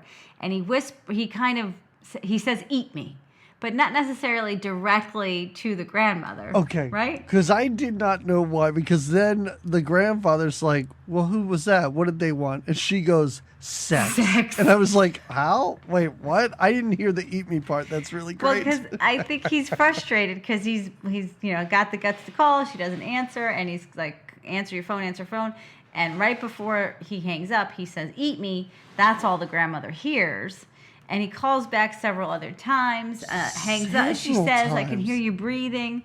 And that's when the grandparents, they've kind of had enough. This What are goes you on doing? so long. Like it's the most unnecessary part of this movie. It's almost like they just were like, we got to get these hilarious grandparents back in this Yeah, movie we need somehow. another scene for these guys. It's right? not worth it. Also, as we said, his girlfriend's hair's caught in the door. I do like how Jamie Kurtz and the other girl come by, and they're wearing fur coats and jewelry, and I'm like, I think this is Jake's mom's stuff. Like, there's no way. Yeah. Like, this is who this stuff belongs to.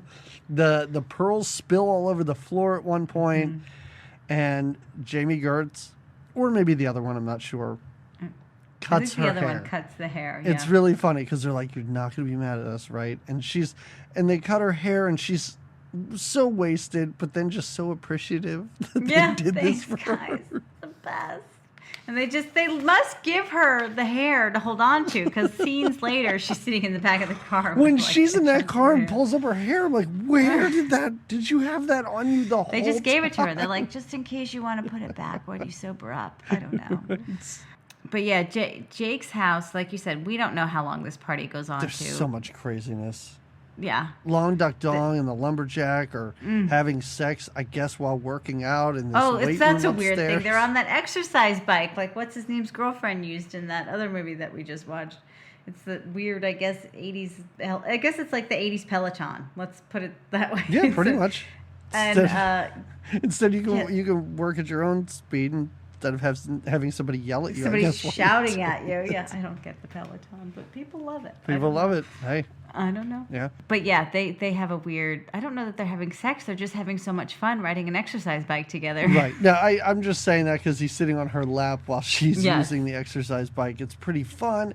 But also at one point he's trying to lift weights and the weights are falling off. They crash through the floor into a wine cellar. Oh, yeah. Yeah. It is Houseman. It is crazy. And the party's then suddenly over. Like by the time his girlfriend gets her hair cut off, by the time he's done trying to call Sam, the party's over. And like we said earlier, maybe it was just for patrons, like he's just nonplussed. He walks downstairs and looks around his kitchen like, look at that.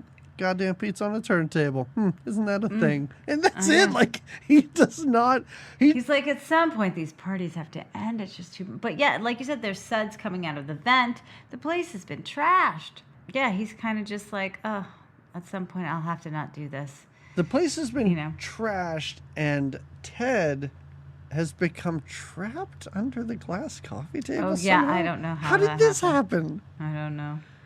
Earlier, he's trying to hide. Yeah, earlier he and his friends knocked over a giant beer can tower that these professional wrestlers had built. Yes. And I like how they each blame each other until the last guy's just left with no one else to blame.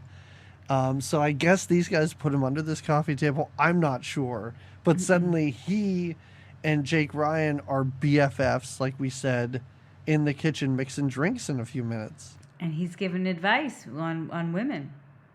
And is showing off the underwear that he got, saying like, I got her underwear, but then also explaining to her that, or explaining to him rather, but I'm not into her that way. She really is into you. He's been a matchmaker.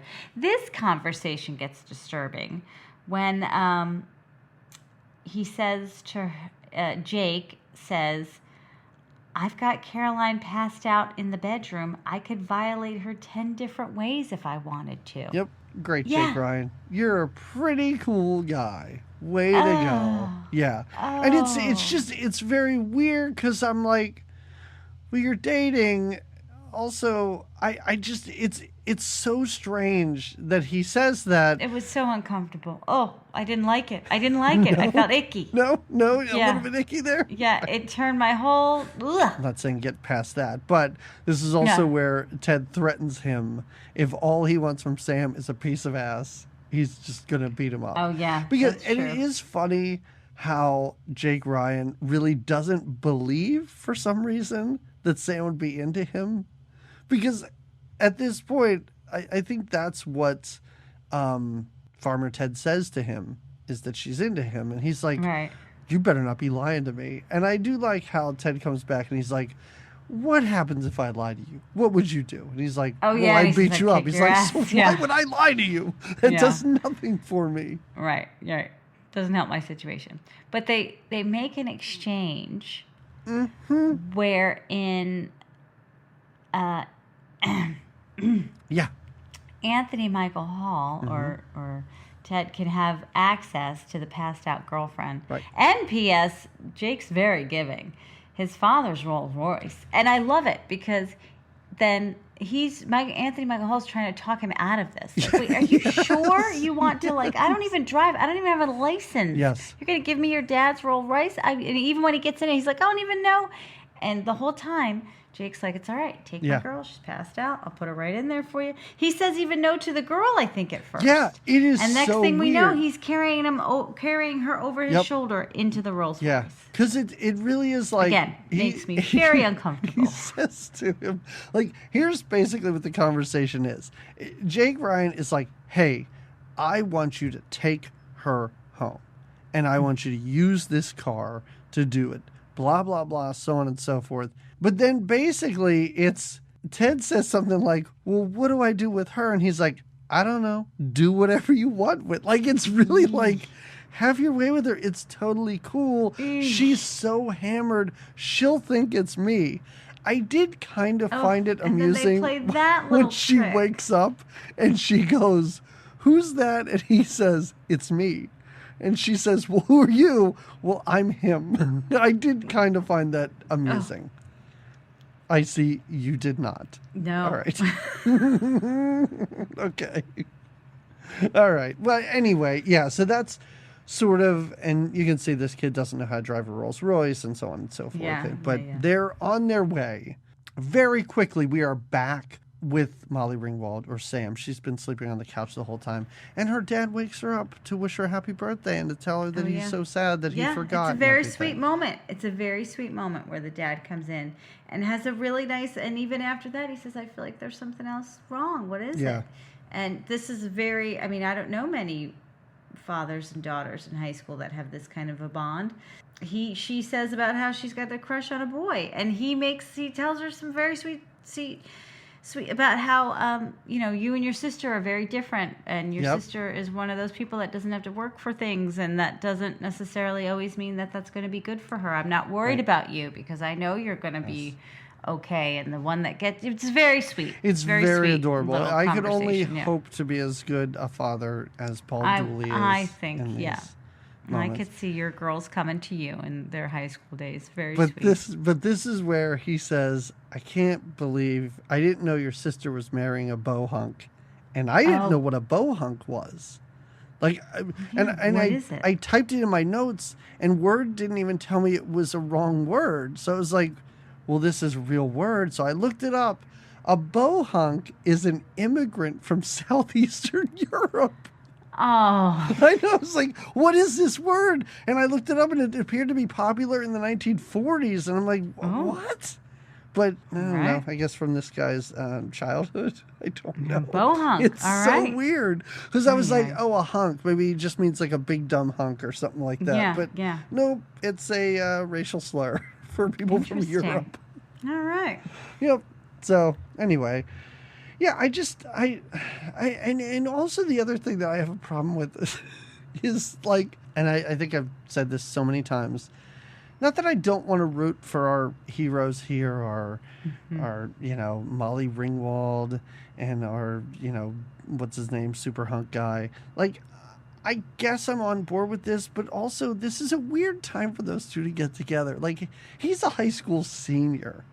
His parents probably paid for him to get into the best Ivy League school on the East Coast or whatever. Like, they're going to be, even if they get together, they're broken up by Thanksgiving of that year. Even if that. But that doesn't matter. She's not looking for her ever guy. She's looking for her 16 love, her little, she needs somebody to help her become a woman. You're right. And you know Jake what? Ryan is the guy. Okay. It's the questionnaire that started this whole thing. She's not looking for forever. I kind of wish that had been stated, strangely enough. I think I would have enjoyed that if she was talking to her friend and she's like, I just want Jake Ryan to be the first guy I have sex with. And that could be it. Like, if I would have heard that, strangely enough, I think I would have been more okay with it. That was what she that's what she was in the questionnaire. It's not implied. It was literally in black and white for right. I think it was a blue pen. All right. Okay. Oh, this is when I really think that someone roofied this poor girl. 'Cause she is like, she's like passed out in the car, but then wakes back up. When she wakes up, with a beer can. She may have found cocaine in that car. The way she wakes up, the way she is acting when she wakes up, I was like, now she seems coked out of her mind. Like, she's feeding him birth control pills. I didn't know what was going on. And what's her comment? The pill makes it okay to be super careless, is what she says. Yep. And it's funny too because he's trying to drive well and everything, and she's just distracting him and bothering him, and he's angry says at her. Something. He says, "Why are you being such a jerk right now? Like, why are you're a jerk right now?" Yeah, and I was like, "Weren't you gonna rape this girl in about 20 minutes?" Like, wasn't that what this was supposed to be about? Yeah. So also, we very quickly get a scene of these wrestlers who drove John Cusack and his friend home, but they drove them home in the trunk, and they pulled them out of the trunk of their car. And I thought it was nice. I was like, they drove them back to their house, which is weird. How did they know where they lived? But they brought them home. Ted, though, does stop by these nerds' house again in this Rolls Royce. Right, to show off. Yeah, and she's passed out again. And he wants them to... I really thought this was going to be a lot grosser than it was. He wanted them to take pictures, and I was like, does he want them to take pictures for him having sex with this girl? But he just, like, puts his arm around her. I mean, she is passed out. He just wants to show he was with her. Yeah, I mean, it's as gross as you can get without pictures of people having sex. I love how the picture's terrible, though, and all you can see is like half of his face. I like how they show, that it's just his face and smiling, and Yes. Yeah, they did a poor job. She wakes up in the morning. Again, it's a little bit crazy. Her sister's getting married, of course, so it's a little hectic again. But now her mother apologizes to her and kind of cries about it. Yeah, it's a little emotional. She even says, things have been crazy with the grandparents coming in and your sister getting married, but you're 16 but at this point, Molly Ringwald, or Sam, has a very mature, don't worry, Mom, these things happen, and don't get too crazy. But she kind of has her friend's point of view. Yeah, she's like, earlier. I grew up a lot last night. You didn't see it all, but I went to the dance, and it was very depressing. And then my dad was nice to me, and I guess that's okay. And now it's making up for it all, yeah. Her brother's a piece of shit. I kind of want this kid to die. Her friend, I do like it. She's on the phone with her friend, and after they have this conversation about, sort of what happened the night before and everything like that, her friend's like, by the way, thought you might want to know, my brother paid $1 to see your underwear. Oh, yeah. And then she does the scream, Yep. Oh, so now we're almost done with the super offensive things in this movie, but Long Duck Dong is passed out on her yard. And they wake him up as the parents are going to this wedding. They wake him up and he says, "No more Yankee, my wanky." That's what he says. Of course that's what he says. The donger need food. It's so terrible. This is so terrible. Did you notice his shirt's ripped like the killer in the forest? It just it's got just the one slash on the top. Yeah. Yeah, it's and I wish we could say that we're done and we can put the donger to bed, but we can't because he still has to interact with Jake Ryan for no reason. No, and Jake beats him up, or Jake, well, it doesn't beat him up, but... I have a great question for you right now. In 16 Candles, the fact that we're nearly done with this movie, it's like an hour and a half long, we're like at the hour 10, 15-minute mark.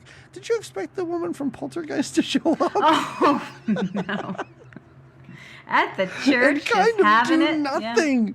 Like, do nothing in this movie. At the end, she's like, "I really need a drink, child." Like, that's all she basically says at the end. And it's like an exclamation point on the hilarious character that she's playing. I'm like, she's just a background character. This is all we see her, She's an organ player at the church. Is that what she is? I don't even know what she's doing in this movie. I can only imagine that she exorcised a poltergeist from that church earlier in the day, and then she just happened to be around. there and stay for this maniac's wedding. Right.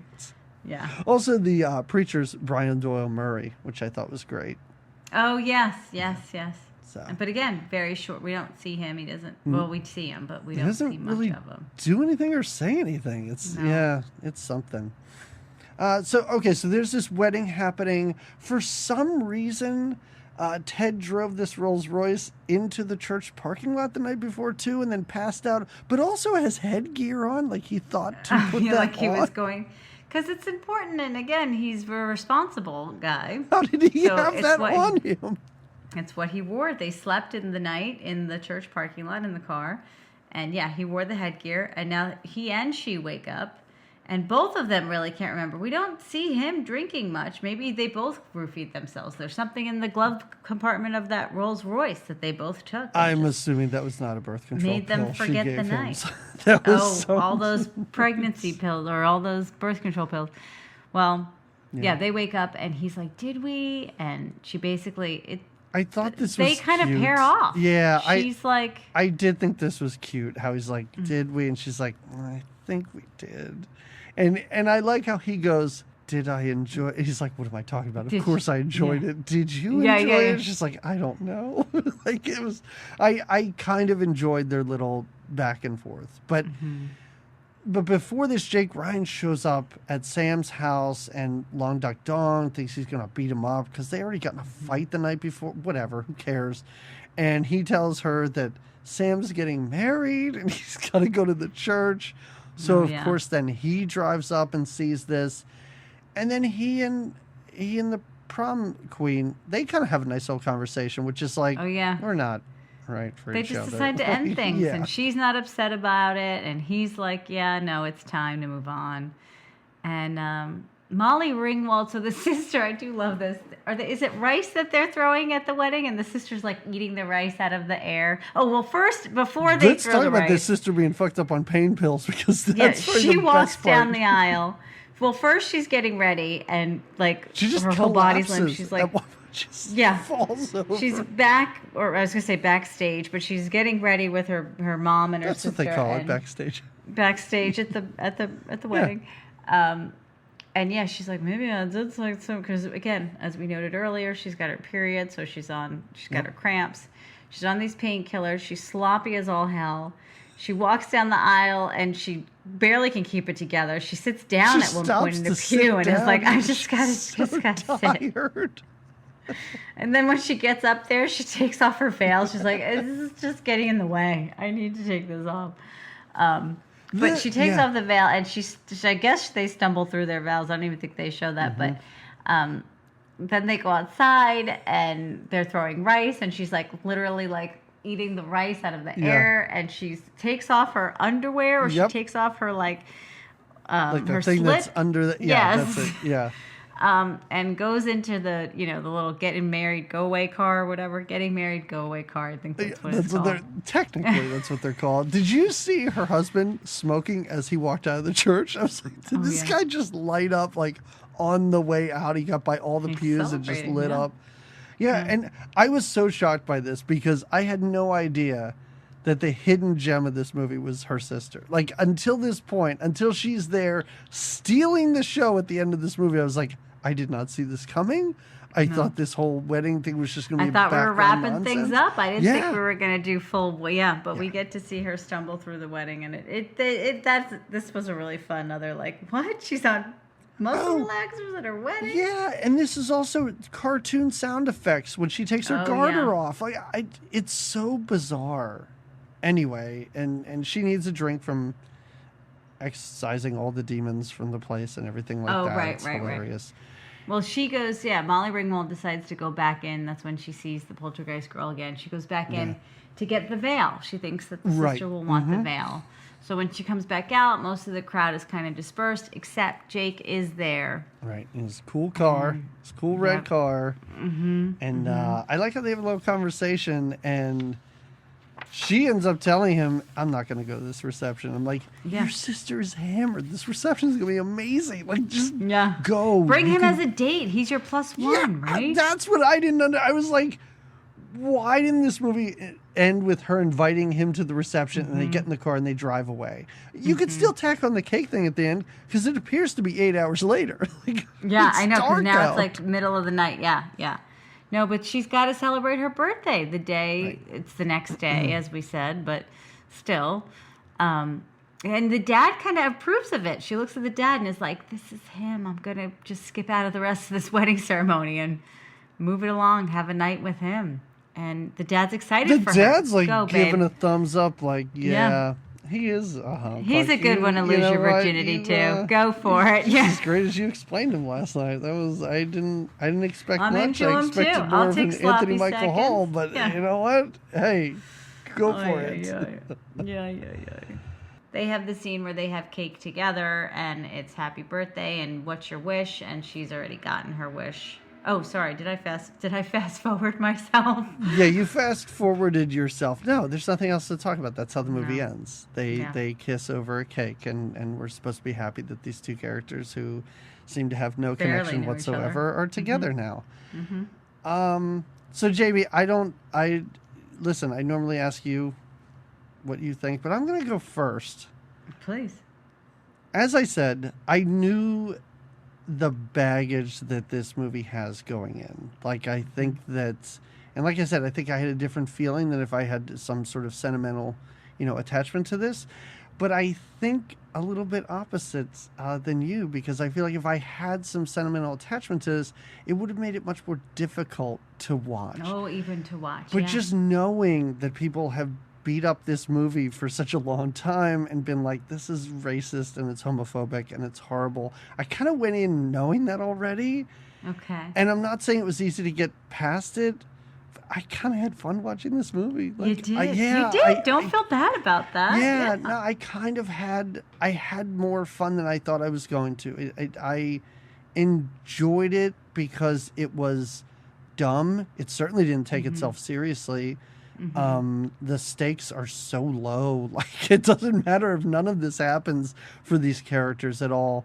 I found myself kind of into all of Anthony Michael Hall's weird twists and turns that he takes in this movie, which make no sense, and I shouldn't have had any real interest in. But I do feel like this is, especially for John Hughes' first movie, and like I said, there's a lot of dumb sound effects and like homophobic shit Goofy, that shouldn't right. be in here. Oh, yeah.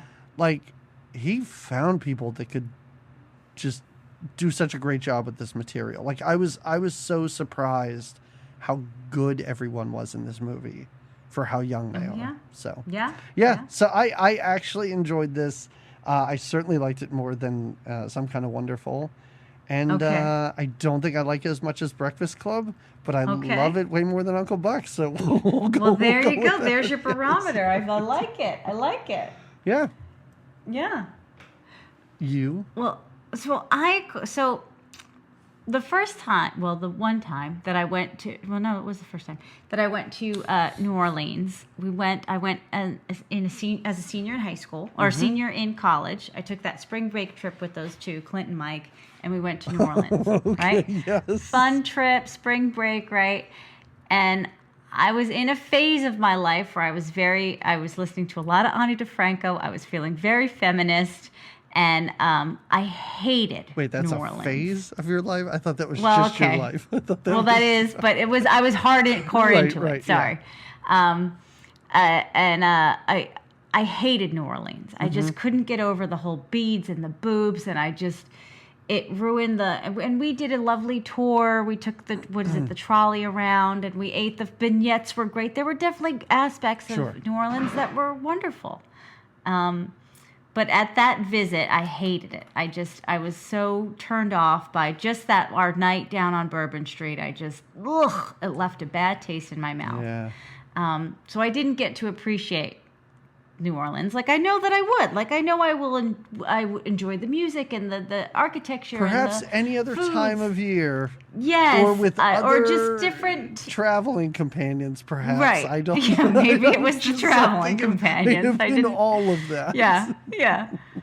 But so that's sort of how I feel about this movie. Sure. I got so turned off by some of these things and the racism and that whether I knew ahead of time or not, it just shook me. Like that, the lines about, I was like, this is why the Brett Kavanaughs of the world exist, Right. because of movies like this. And so it hit a chord, I guess, for me, Sure. that I couldn't enjoy it in that like playful way. And I wished that I had seen it before and could have that nostalgic feeling for it, because I feel like I would have had more fun with it. I definitely see, just like in New Orleans, I see how fun New Orleans can be if you don't get so hung up on the fact that these women are Right. doing what they're doing for, Yeah. I could have enjoyed it more, and I see where you would enjoy it, and I see where it is enjoyable. Yeah.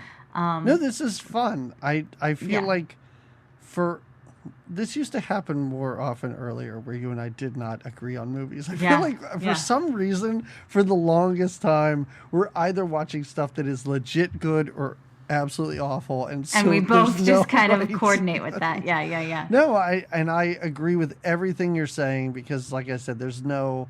I'm not going to excuse the stuff that happens in this movie because it's awful. But I remember saying once, it was probably on this podcast, where I feel like things like this seem more egregious to me in movies that happened during my lifetime. Because I will watch movies from the 30s and 40s where black characters are just like, they're the cooks in the kitchen, or they're, the right. guys operating the elevator and stuff. And I can just look and be like, well, different time, whatever. And I almost like gloss over it and be like, well, that's not a problem, even though it's super problematic. It's a glaring, issue. Yeah. When I watch something like this, I'm like, oh, I existed at this point. And, like, this was happening around me. Well, and so like I said, you can feel the palpable undercurrents of why society is what it is right now is exactly because of well, that's what I mean. Movies like this. And that's what I was like, well, how much of this is John Hughes bringing to it? Doesn't matter. Or how much of it is John Hughes looking around and going,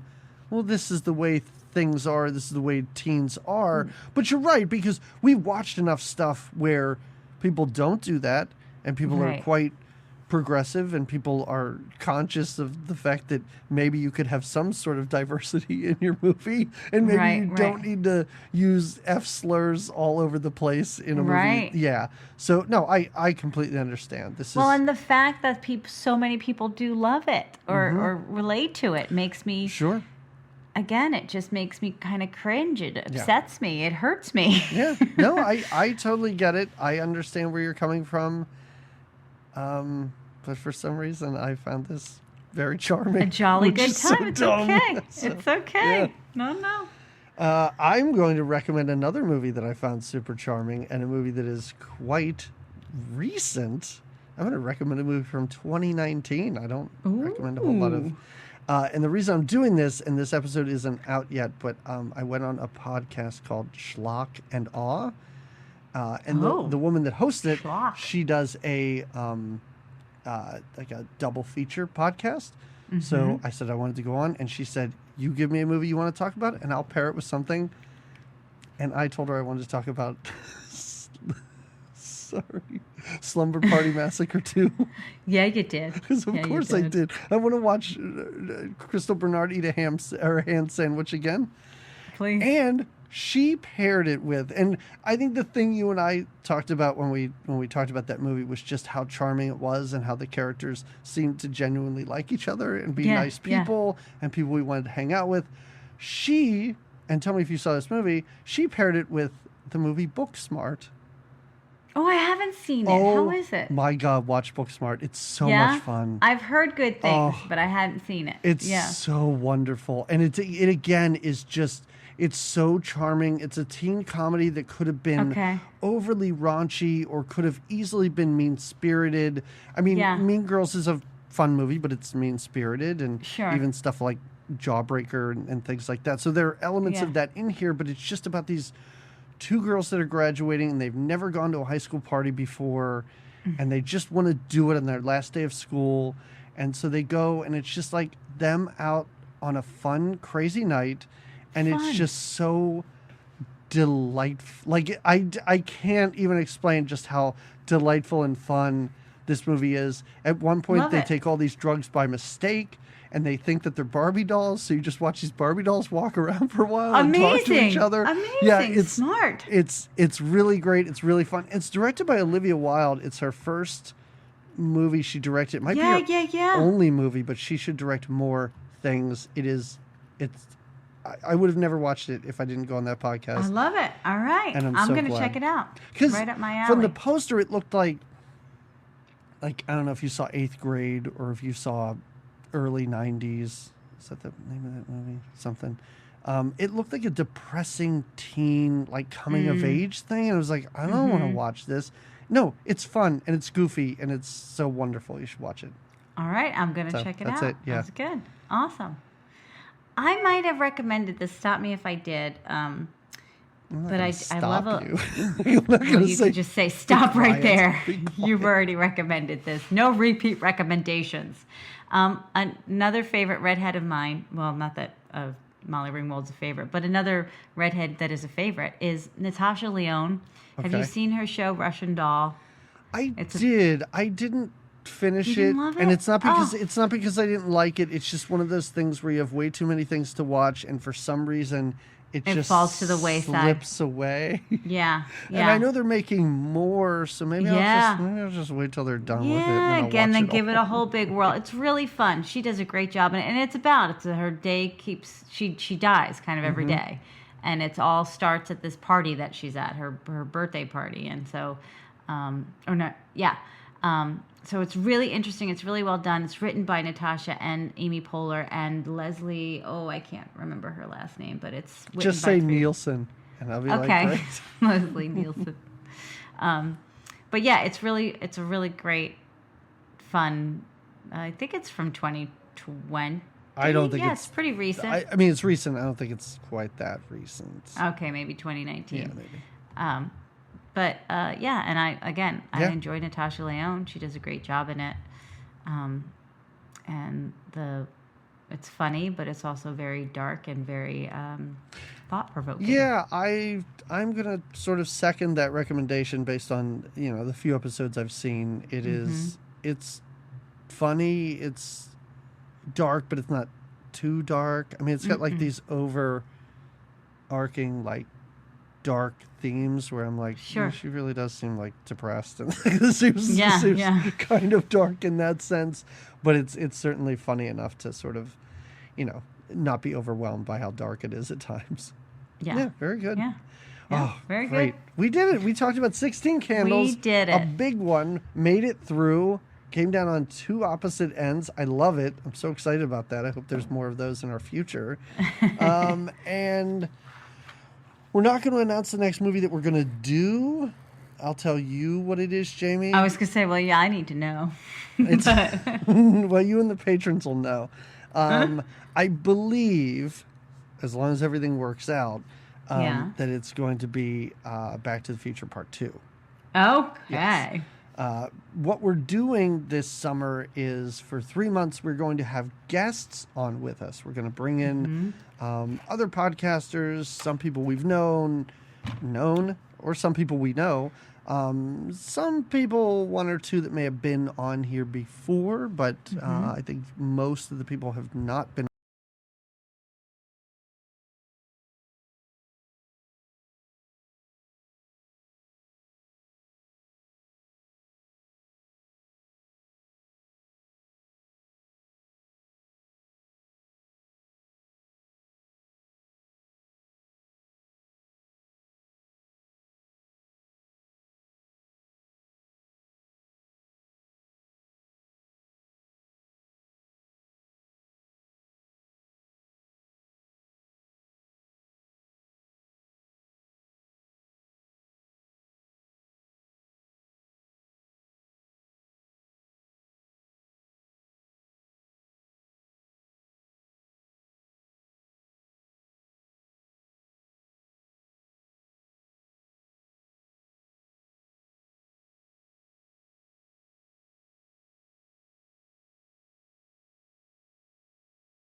Frankie. Wrote Mr. Mom, No. or it says characters. So.